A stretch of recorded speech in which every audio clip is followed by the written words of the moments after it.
Shalom, giving all honor, all praise, and all glory to Yahweh, Bahashum, Yahweh Shai, Bahashum, Arachak Wadash. Double honors to the elder apostles and bishops of the great Muslim that rule well. And as always, peace, blessings, and salutations to the tabernacle of David, the four elect that are scattered abroad across the four winds of the earth. Ezekiel 38 is knocking at the door. And as the Lord said, the vision is for an appointed time, but at the end it shall speak and not lie. Though it tarry, wait for it, because it will surely come. It will not tarry. Prophecy is undefeated, man. We're seeing a lot unravel in a very, short span of time. And the Lord did say that he's going to speed up the days for the elect's sake. So we're going to see so much unfolding and happening that we're going to have to consistently stay upon our watch. Like, now is not the time to start falling asleep, faint hands, getting lazy. No, you need to keep your eyes glued open. All right, because you will definitely miss something the way things are escalating. But anyway, you see this article. This is the U.S. Sun, and this is the headline caption: Putin's henchmen demand Russia join Iran war with all possible means, as Moscow fears it's Trump's next target. All right, and it's a lot on the line. This particular hegemony, the West, along with Zionist Israel, they're being met with a lot of opposition. A lot of resentment, as it says in Obadiah, the second verse. I have made thee small among the heathen, thou art greatly despised, and they can feel it. So Trump, BB, they feel like they have a lot to prove to the world. That they're going to be the dominant rulers that's going to continue to rule the world, with an iron fist. All right, but Russia, poses a military threat to the West, as well as Iran posing, their whole situation, them being in that particular part of the land, producing all that oil, having control over the Straits of Hormuz, the supply chain over there. All right, them having the BRICS alliance. So that's a threat to Zionist Israel. All right.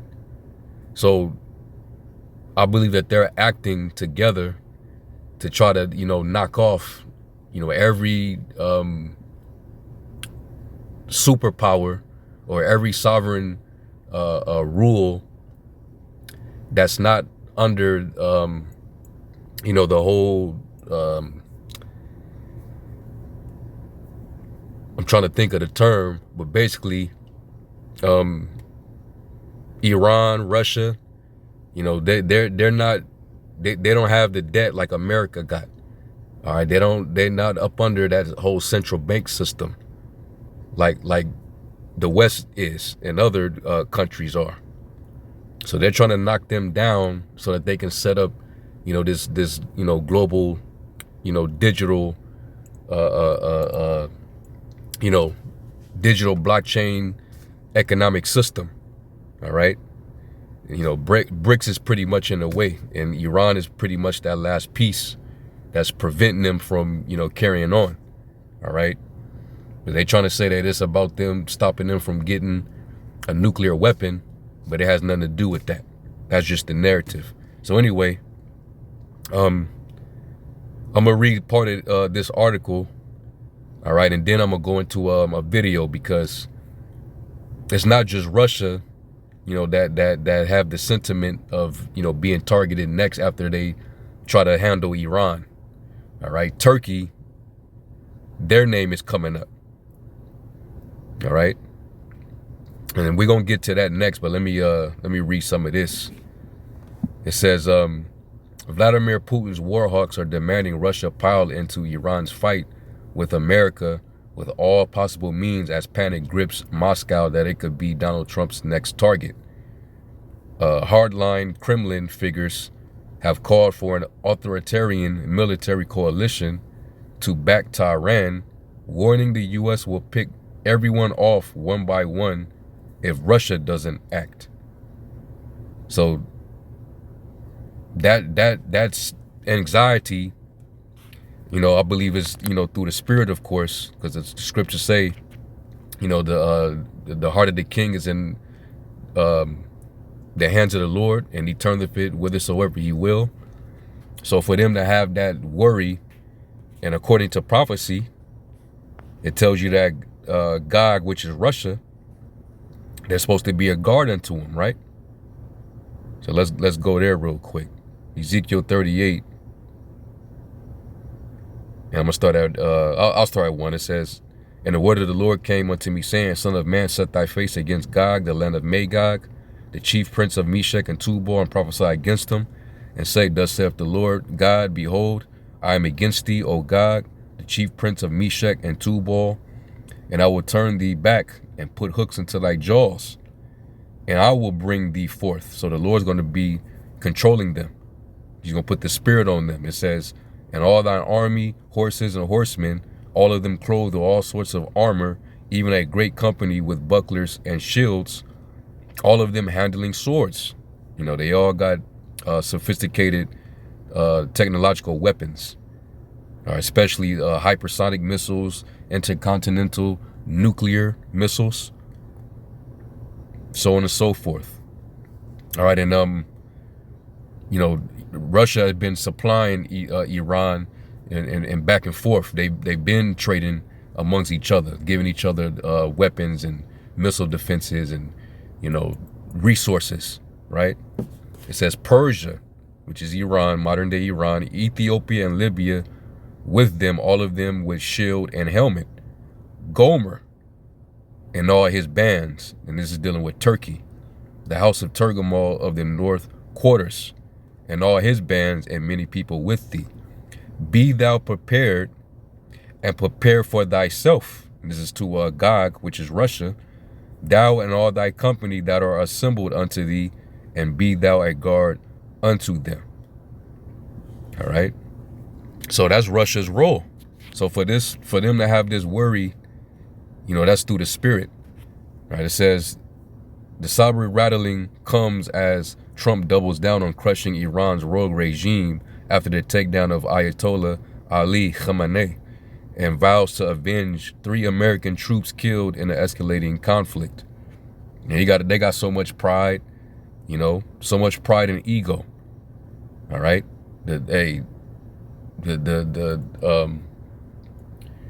before destruction, the heart of man is haughty, and you could just see it in Trump how proud they are. But they went into this thing overconfident, and everything started backfiring because they had no idea that Persia was really with it this time. They had a complete strategy that they were going to move forward with. All right, and they've been putting belt to ass since it started. And even though they were the ones that actually retaliated in defense, because it was the little hats. It was Amalek. They're the ones who started the first blow. All right, so they kicked it off with the U.S. backing them, and they said that this was a joint operation.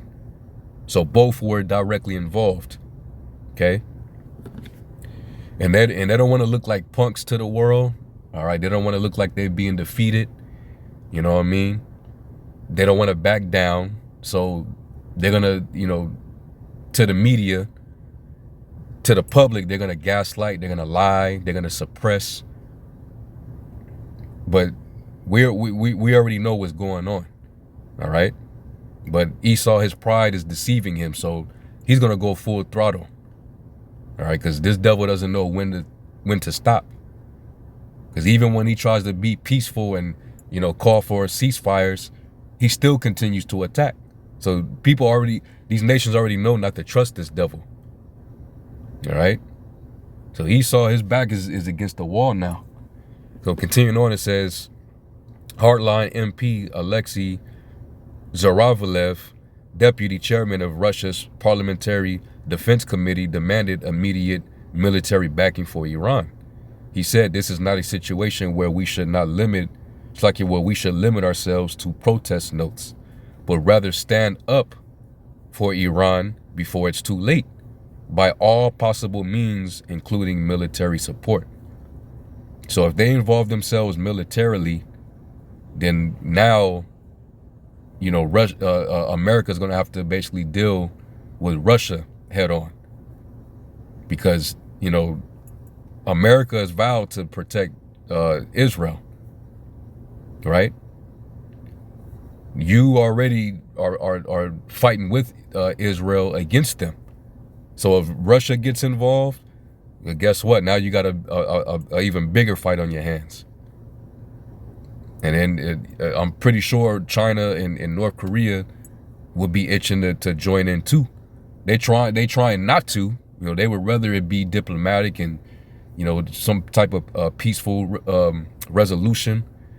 But hey, if they try to topple that regime, that's going to affect China economically, because they get most of their oil from Iran. So, yeah. So continuing on, it says, Zaravalev also urged the creation of a new anti-West bloc, warning it is clear that the United States will no longer even try to negotiate with anyone and will attack a new opponent with renewed force. All right, and what they're saying now is, if they're somehow successful with Iran, which that's not going to happen, Turkey is next on the list. And there ain't gonna be no negotiating with Turkey either, because the pattern of behavior and how they're dealing with people is being shown in this whole conflict. They struck them in the midst of negotiating. So obviously these people don't want any peace. They claim that they want peace, but it's right behind that damn sword. And that's Revelation 6 and 4. Unto him was given a great sword, man, to take peace from the earth. So as long as this regime, the Epstein, all right, little hat regime is in power, there will not be peace. There's gonna always be conflict and war, and that's in Habakkuk 2 verse was at 5. Because his desire is as hell and his as death can never be satisfied. He neither keepeth at home. All right. He wants everything, even if it's not his, and that's that evil covetousness. So continuing on, it says they must be stopped at these lines, supplied with weapons, intelligence, information, and everything necessary so that Iran can hold back this armada in its direction. It even makes sense to create a military coalition for this confrontation. Otherwise, the collective West will pick everyone off by one. So you see what the Lord is putting into these Russian officials. All right. That's so that they can actually play their role in being a guard unto them. Okay. So I thought that was spiritual.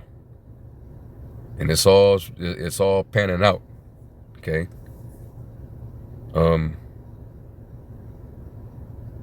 So yeah, I'll post I'll put this link in the description.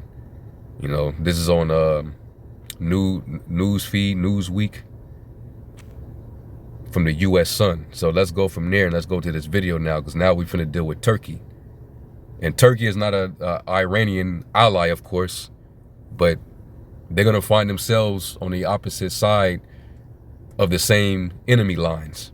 All right.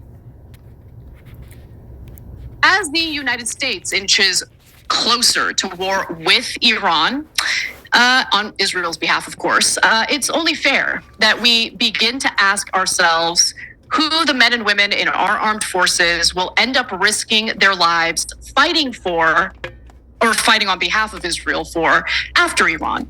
And that country happens to be Turkey. I'm not kidding. if you just pay close attention to the discourse in Israel, if you read Israeli publications or listen to the speeches given by Israeli politicians, it is very clear that they are already building a pro-war narrative when it comes to Turkey. So let's get to the details on that. Why am I saying this? I want to show you the receipts. So while addressing a conference of presidents of major American Jewish organizations in Jerusalem, Naftali Bennett, the former prime minister of Israel, who plans on running for that position again, said this: Turkey under President Erdogan poses a new strategic threat to Israel. Naftali Bennett described Erdogan as a sophisticated and dangerous adversary who wants to surround Israel, and cautioned that the country must not turn a blind eye. So they won't smoke with everybody, man. But we already know what time it is. This is all about greater Israel. Okay? So everybody in the region that's not kissing the ring, they all pose a threat. All right, you have land that we covet, that we want. All right? And you know, if you can't, you know, bow down and, you know, let our regime take over, then you pose the next big threat. And I'm pretty sure they feel like, if, you know, once we get through with Iran, we're going to make our way up there. All right. So watch how this all unfolds, man. All right. This devil, he's made too many enemies. Okay. And basically, Babylon, you following after these devils, you know, showing your loyalty to them, you're being dragged right into it. You gotta basically face all these foes that they're making for you. Because Turkey is supposed to be another ally through NATO.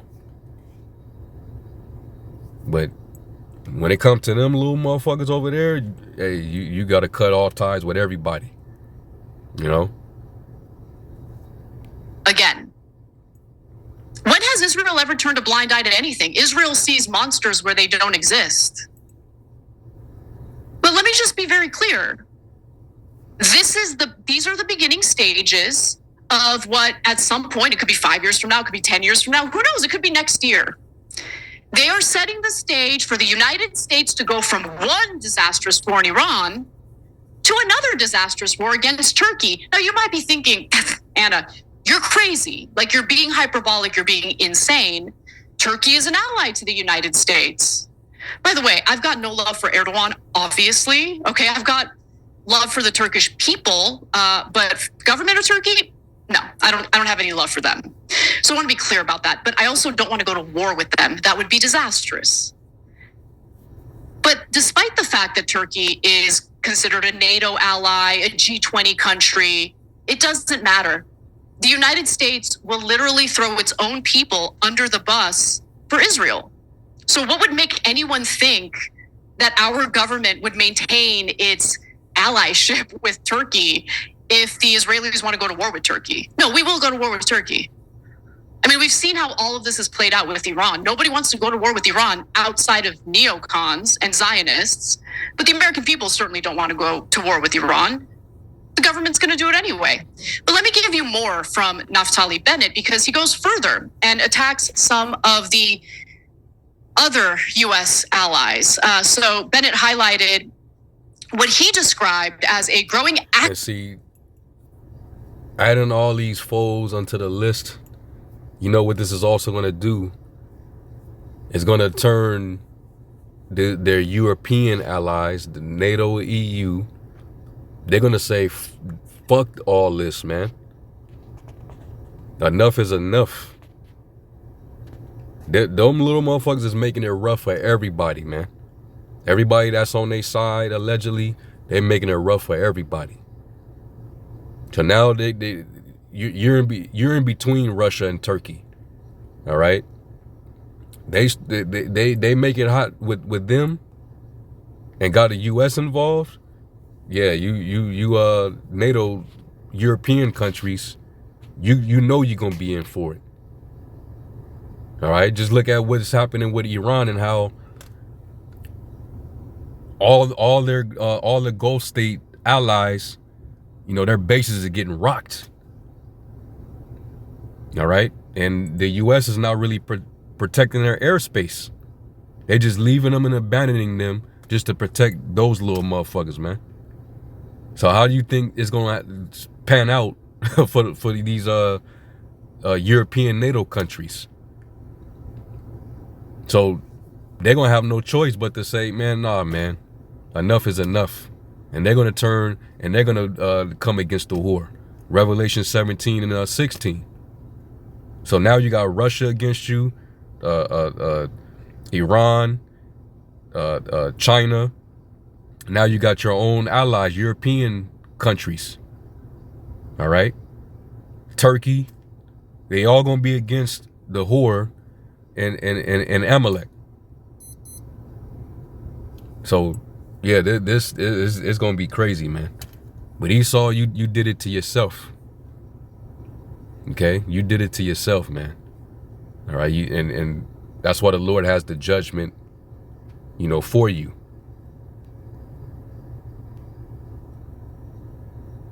This is Jeremiah 49.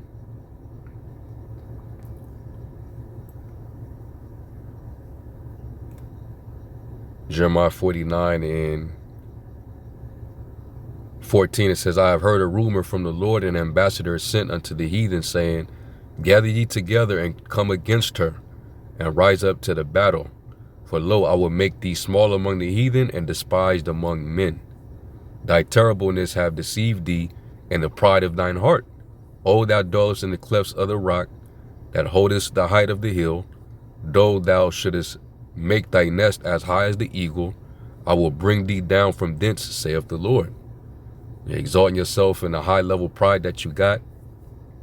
All right. Also, Edom shall be a desolation.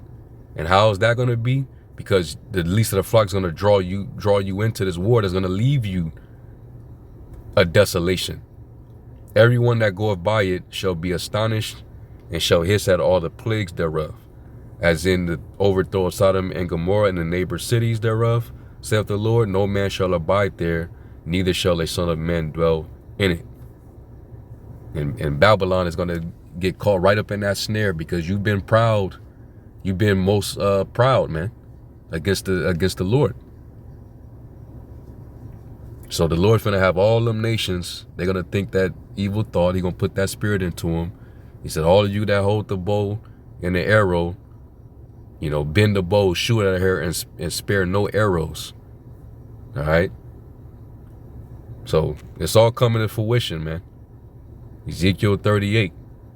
They get involved, and Turkey, now they got to defend themselves. Now they in a war. Yay. Persia.